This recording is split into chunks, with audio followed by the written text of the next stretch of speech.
மெக்சிகோவில் அரசியல் பிரச்சார கூட்டத்தின் போது எதிர்பாராத விதமாக மேடை மளமளவென சரிந்தது. அந்நாட்டின் குடிமக்கள் இயக்க கட்சி வேட்பாளர் கோர்கி அல்வாரிஸ் மைனஸ் மாண்டெரி பகுதி அருகே பேசிக் கொண்டிருந்த பொழுது இந்த கோர விபத்து நடந்தது. இதில் ஒரு குழந்தை உட்பட 9 பேர் உயிரிழந்தனர். 50க்கும் மேற்பட்டோர் காயமடைந்துள்ளனர்.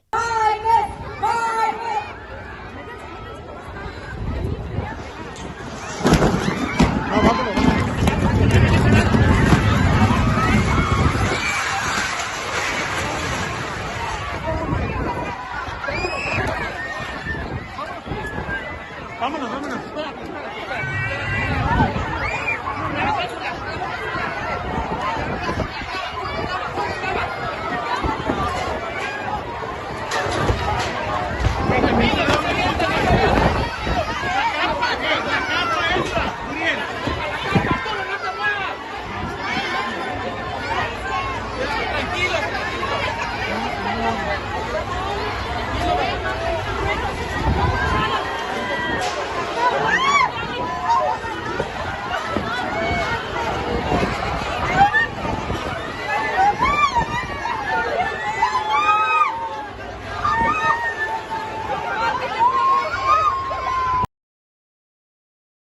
செய்திகளை உள்ளது உள்ளபடி தெரிந்து கொள்ள ரெஃப்ளெக்ட் நியூஸை சப்ஸ்கிரைப் பண்ணுங்க.